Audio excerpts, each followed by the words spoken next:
نحمده ونصلي على رسوله الكريم اما بعد فاعوذ بالله من الشيطان الرجيم بسم الله الرحمن الرحيم ومن الناس من يقول آمنا بالله وباليوم الآخر وما هم بمؤمنين صدق الله العلي العظيم وصدق رسوله النبي الأمين الكريم ونحن على ذلك لمن الشاهدين والشاكرين والحمد لله رب العالمين. امام اہل سنن فخر زمین و زمن مجدد ملت ماضیہ مؤید ملت طاہرہ آیت من آیات اللہ سرکار اعلی حضرت امام احمد رضا فاضل بریلوی رضی اللہ تعالیٰ عنہ فرماتے ہیں سونا جنگل رات اندھیری چھائی بدلی کالی ہے. سونا جنگل رات اندھیری چھائی بدلی کالی ہے. سونے والوں جاگتے رہیو چوروں کی رکھوالی ہے. آنکھ سے کاجل صاف چورا لے یا وہ چور بلا کے ہیں. آنکھ سے کاجل صاف چورا لے یا وہ چور بلا کے ہیں.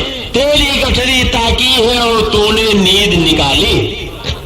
سونا پاسے سونا بن ہے سونا زہر اٹھ پیارے تو کہتا ہے میٹھی نیند ہے مت ہی تیری نرالی ہے. نہ جانا حضرت زاہد کے تسبیح و مصلی پر نہ جانا حضرت زاہد کے تسبیح و مصلی پر بڑے پہنچے ہوئے حضرت ان کو ہم سمجھتے ہیں.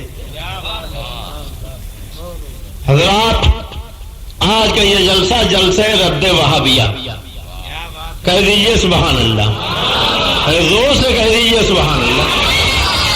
میں سوچنے لگا کہ ہندوستان کے تقریباً بیشتر صوبوں میں رد وہابیہ کے فیضان سے مجھے تقریر کے لیے بلایا گیا.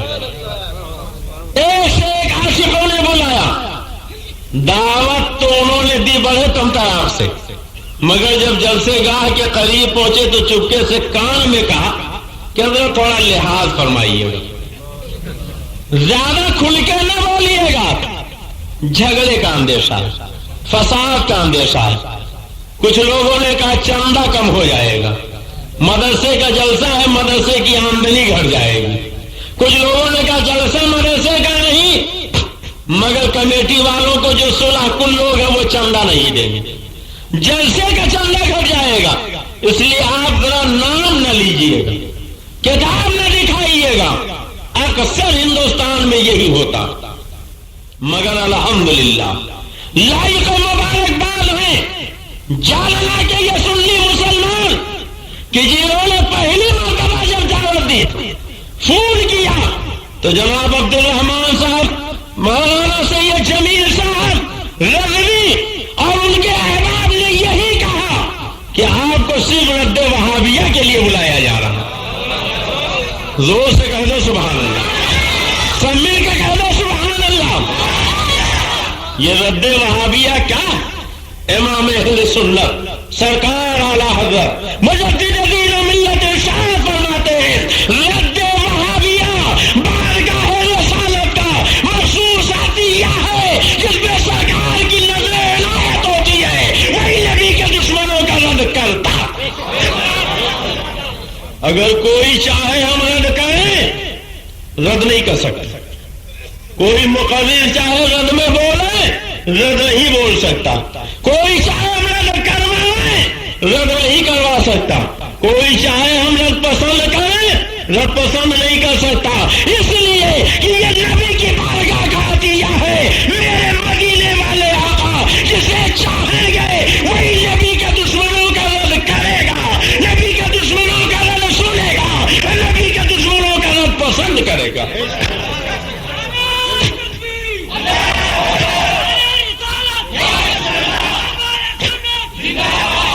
لوگ جلسہ کرتے ہیں کہتے ہیں مولانا صاحب ہر طرح کے لوگ جلسے میں آتے ہیں. صلح کلی بھی آتے ہیں وہابی بھی آتے ہیں دیوبندی بھی آتے ہیں تبلیغی بھی آتے ہیں. ایسی تقریر کیجئے کسی کو برا نہ لگے سب خوش ہو جائیں. ہم نے کہا سب خوش ہو یا ناراض جلسہ جن کے نام پر ہے ان کو خوش کرو. ایسی تقریر ہونی چاہیے جس سے خدا خوش ہو جائے خدا کا پیارا مصطفیٰ خوش ہو جائے. وہاں بھی ناراض ہوتا ہے دیوبندی چڑھتا رہے، تبلیغی جلتا ہے، ہم تو ایسا کہیں گے، ایسا بولیں گے کہ جس سے مدینے والا خوش ہو اور یہ اللہ والے خوش ہو جائیں۔ اگر نبی خوش ہو گئے تو ہماری دنیا بھی سنور جائے گی، آخرت بھی سنور جائے گی۔ تو بولو، دنیا والوں کو خوش کرنے والی تقریر ہو کہ مدینے والے کو؟ زور سے بولو، سب مل کے بولو، مدینے والے کو۔ الحمدللہ میں دلی مبارکباد پیش کرتا ہوں بھائی عبدالرحمان صاحب کو، حاجی محمد توفیق صاحب کو، اور حضرت مولانا سید جمیل صاحب، رضا اکیڈمی جالنے کے ارکان، اور آپ سبھی سنی رضوی مسلمانوں کو کہ آپ نے جلسہ رد وہابیہ منعقد کیا۔ سبحان اللہ۔ میں نے خطبہ رسولہ کے بعد قرآن مقدس کی آیت کریمہ پڑھی۔ اب تک آپ نے سنا ہوگا کہ نگر نگر، ڈگر ڈگر، قریہ قریہ، شہر شہر، دیہات دیہات، بوریا بستر لادے ہوئی ایک جماعت آتی، مسجدوں میں پہنچی، دروازوں پر پہنچی، اللہ رسول کا ذکر ہوگا، خدا رسول کی بات ہوگی، کچھ دین کا چرچا ہوگا، آپ حضرات نماز کے بعد تھوڑی دیر رک جائیے گا۔ سنا ہے کہ نہیں سنا؟ ارے بولیے، سنا ہے؟ بڑی سادگی سے کہتے ہیں، بہت لجاجت سے کہتے ہیں، بہت انکساری سے کہتے ہیں۔ اللہ رسول کی بات سے کسے انکار؟ دین کی بات سے کسے چل؟ سب دین کی بات پسند کرتے تھے، مگر ایک بات بتائیے، اگر کوئی آپ کا دشمن ہو، آپ کو جان سے مارنا چاہے، زہر آپ کو لا کے دے، تو کیا یہ بتائے گا یہ زہر حلال ابھی میڈیکل اسٹور سے لایا ہوں، آپ کھا لیجئے، ہمیشہ کے لیے میٹھی نیند سو جائیے؟ ارے بولیے، کوئی زہر دینے والا بتا کے زہر دیتا؟ قلاقند لائے گا، برفی لائے گا، ملائی برفی لائے گا، اور اس میں زہر ملا دے گا، کہے گا بھائی جان یہ افلاطون بمبئی سے آج ہی لے کے آیا ہوں، آپ ہی کے لیے لایا ہوں، یہ لیجئے، عثمان سلیمان کے ہاں سے لایا ہوں، بڑی اچھی مٹھائی ہے، آپ کھا لیجئے۔ بولیے یہی ہوتا ہے نا؟ زہر دینے والا یہ بتاتا نہیں کہ میں زہر لے کے آیا ہوں، بلکہ وہ مٹھائی آپ کو دیتا اور آپ کھاتے ہیں، آپ کو پتہ بھی نہیں چلتا زہر، مگر جیسے ہی حلق سے نیچے اترا کام تمام ہو گیا۔ بولو ہوتا ہے کہ نہیں؟ اچھا ایک بات بتائیے، اگر کوئی دین میں نیا فرقہ پیدا کرنا چاہے تو کیا وہ آ کے کہتا بھائیو میں جالنا میں آیا ہوں بھوپال سے، ایک نیا فرقہ پیدا کرنا چاہتا ہوں، آئیے جالنا کے کلمہ پڑھنے والے سب میرے قریب آ جائیں؟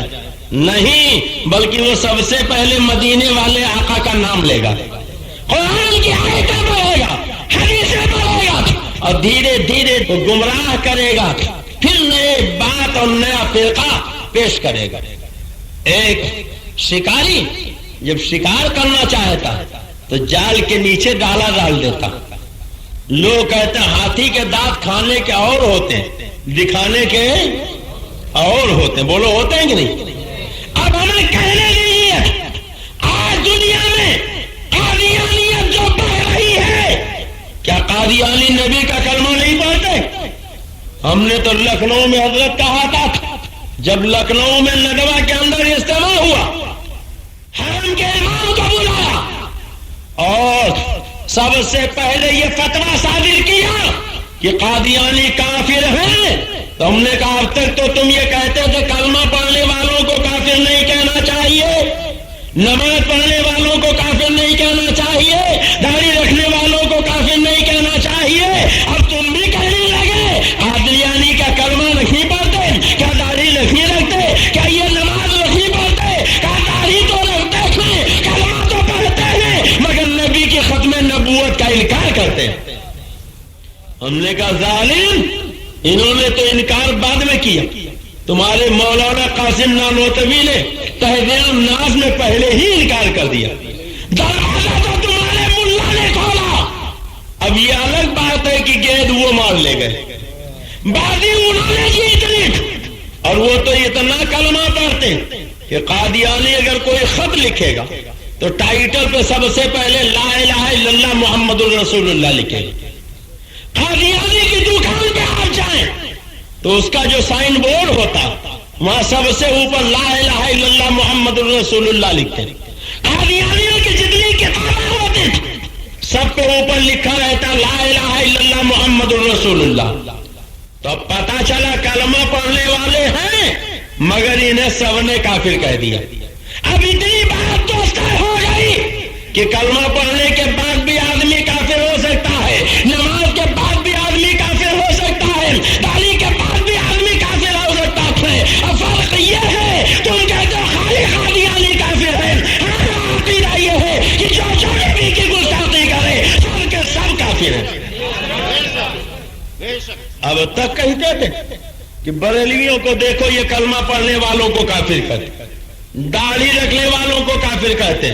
اعلیٰ حضرت نے کفر کی مشین گاڑ رکھی تھی, بریلی سے سب کو کافر کہہ دیا, سب کو کافر کہہ دیا. مگر یہ دیکھو قرآن پاک, بولو کیا ہے, زور سے بولیے, یہ ہے قرآن پاک اللہ کی کتاب. اس پہ تو سب کا ایمان ہے نا, ارے بولو ہاتھ اٹھا دو, سب کا ایمان. جو قرآن نہ مانے بولو وہ مومن ہے کہ کافر, کافر ہے نا. یہ قرآن ہے بریلی شریف کی لکھی ہوئی کتاب نہیں, خدا کی کتاب, اللہ کی کتاب. یہ دیکھو اللہ کی کتاب ہے اور اللہ تعالیٰ ارشاد فرماتا, یہ پہلا پارہ سورہ بقرہ ہے, اللہ تعالیٰ فرماتا ہے وَمِنَ النَّاسِ مَن يَقُولُ آمَنَّا بِاللَّهِ وَبِالْيَوْمِ الْآخِرِ وَمَا هُمْ بِمُؤْمِنِينَ. اللہ فرماتا ہے کچھ لوگ کہتے ہیں ہم اللہ اور پچھلے دن پر ایمان لائے اور وہ ایمان والے نہیں. سبحان اللہ, زور سے کہہ دو سبحان اللہ, سب مل کے کہہ دو سبحان اللہ. آج لوگ کہتے ہیں کلمہ پڑھنے والوں کو کافر مت کہو, داڑھی رکھنے والوں کو کافر مت کہو, قرآن پڑھنے والوں کو کافر مت کہو, نماز پڑھنے والوں کو کافر مت کہو. مگر یہ بریلی نہیں, خدا کی کتاب ہے اور خدا کی کتاب کہتی وما ہم بمؤمنین, یہ کلمہ پڑھنے والے مومن نہیں بلکہ کافر ہیں. گویا پتا چلا اللہ تعالیٰ نے ان کو کافر کہہ دیا ہے, بے ایمان کہہ دیا ہے. اور جب اللہ نے کہہ دیا تو اگر امام احمد رضا نے وہی بتا دیا ہے تو کوئی جرم نہیں کیا ہے بلکہ خدا کی منشا کے مطابق کہا ہے.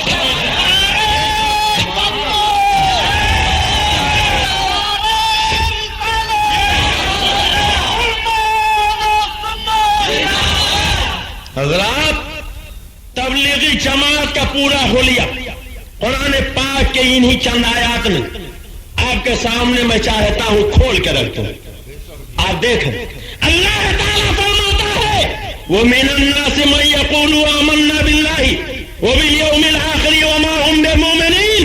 کچھ لوگ کہتے ہیں ہم اللہ اور پچھلے دن پر ایمان لائے اور وہ ایمان والے نہیں. جب ایمان والے نہیں تو کیا ہیں, زور سے بولو کیا ہے, کافر. زور سے بولو کیا ہے, زور سے بولو کیا ہے, کافر. آگے اللہ فرماتا یخادعون اللہ والذین آمنوا وما یخدعون الا انفسهم وما یشعرون. اور یہ فریب دیا چاہتے ہیں اللہ اور ایمان والوں کو.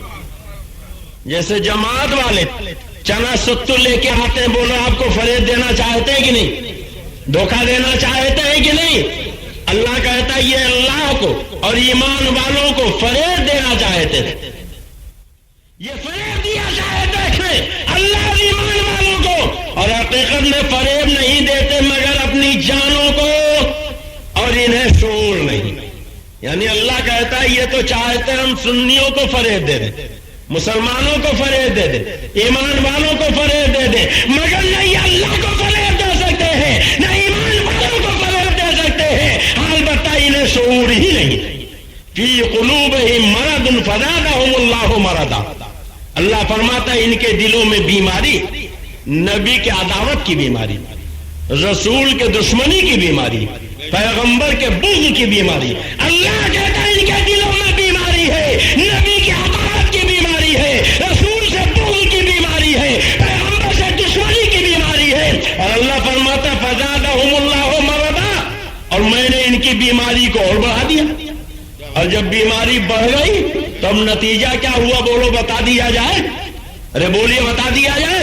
اللہ فرماتا ہے کہ وَلَهُمْ عَذَابٌ عَلِيمٌ، ان کے لیے دردناک عذاب ہے۔ کیا ہے؟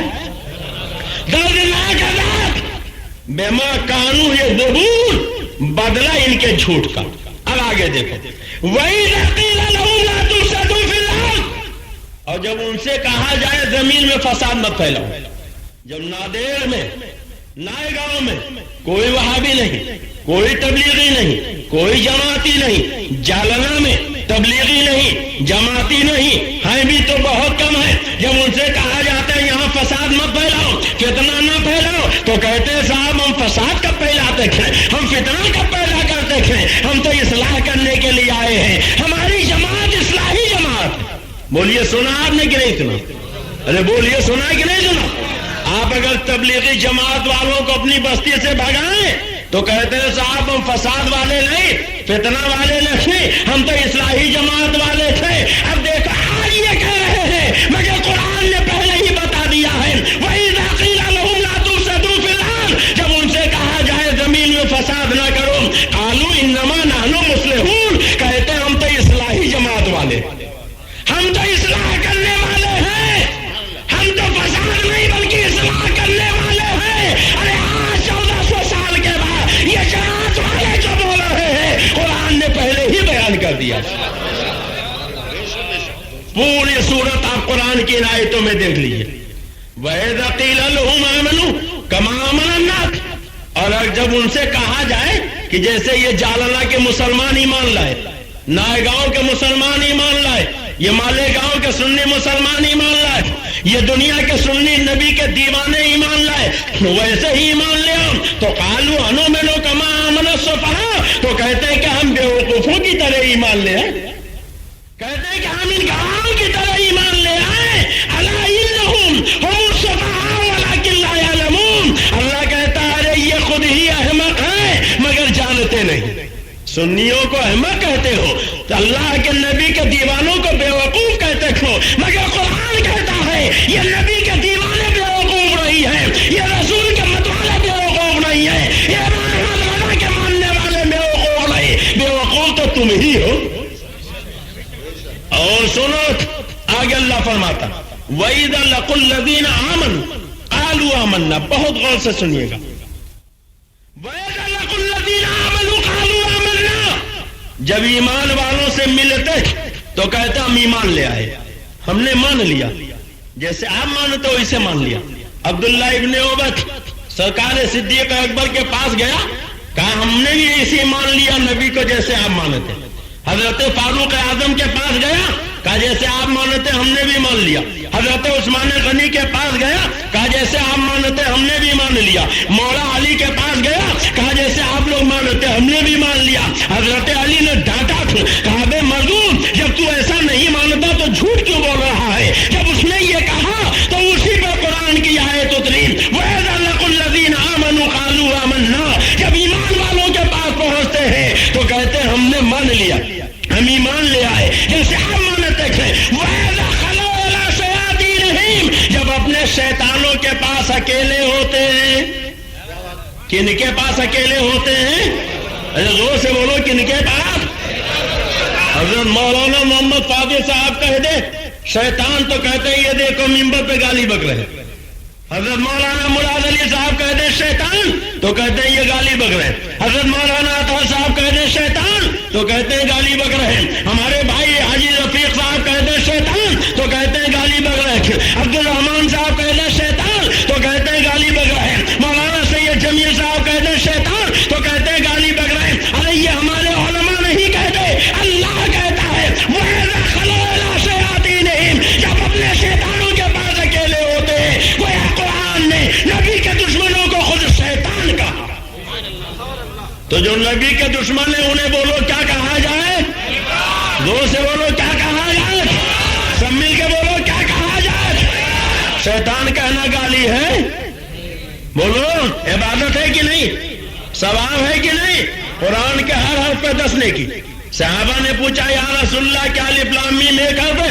تو فرمایا الف حرف و لام حرف و میم حرف، یعنی ایک مرتبہ الف لام میم پڑھیے 30 نیکیاں آپ کو مل جائے گی۔ اب بزرگوں نے فرمایا لکھنے میں تو الف لام میم میں 3 ہی حروف ہیں، مگر پڑھنے میں الف میں بھی 3 حروف ہے، لام میں بھی 3 حروف ہے، میم میں بھی 3 حروف ہے، یعنی ایک مرتبہ الف لام میم پڑھیے 30 نیکیاں مل جائیں گی، 30 گناہ معاف ہو جائیں گے، 30 درجے بلند ہو جائیں گے۔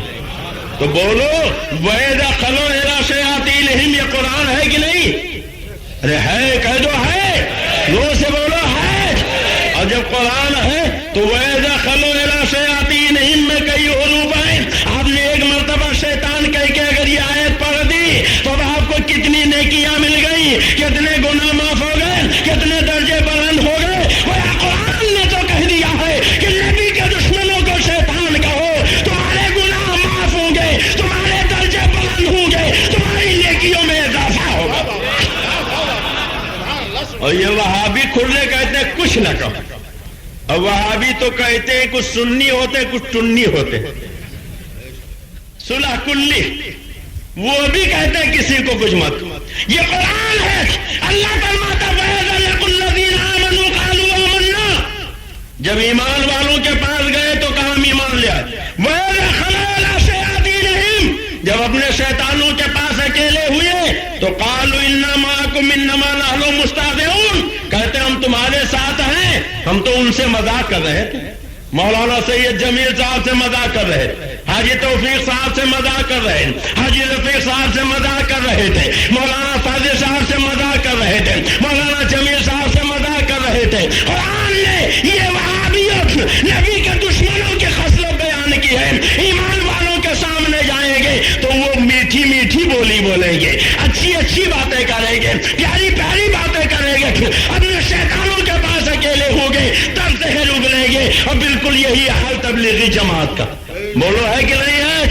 ارے بولو ہے کہ نہیں ہے؟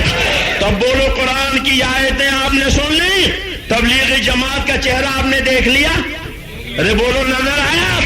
تو تبلیغی جماعت والوں کے پیچھے نماز پڑھو گے؟ کتنے لوگ نہیں پڑھیں گے؟ ذرا ہاتھ اٹھا دیں۔ ماشاء اللہ، ذرا نعرہ لگائیے۔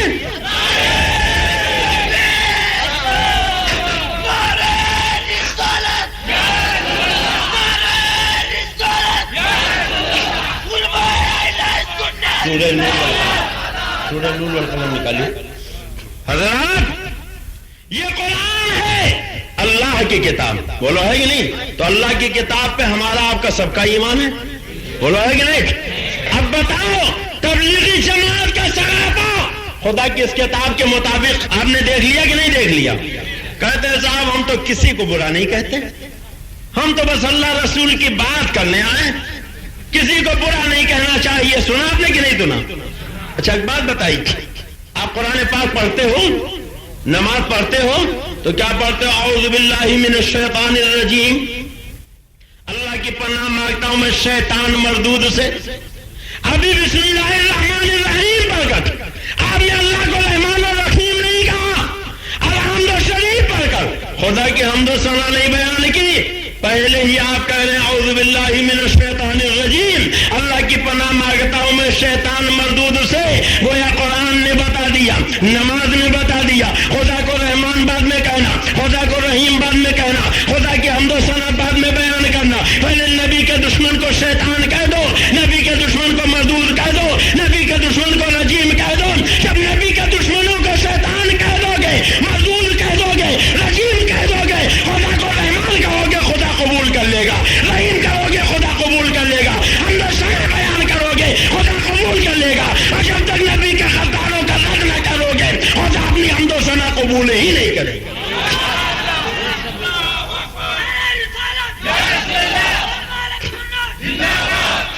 تبلیغی جماعت والے کہتے ہیں ہم تو صاحب کسی کو برا نہیں کہتے۔ سنا ہے کہ نہیں سنا؟ کتنے لوگوں نے سنا؟ ذرا ہاتھ اٹھا دیں۔ سب نے سنا۔ تبلیغی جماعت والے کہتے ہیں ہم کسی کو برا نہیں کہتے، مگر برا کہنا چاہیے کہ نہیں یہ قرآن سے اگر اجازت دیجیے ثابت کر دوں۔ بولیے ثابت کر دوں؟ پہلے حوالہ سن لو، کتاب کا نام ہے تبلیغی نصاب، باب فضائل درود، صفحہ ہے 15،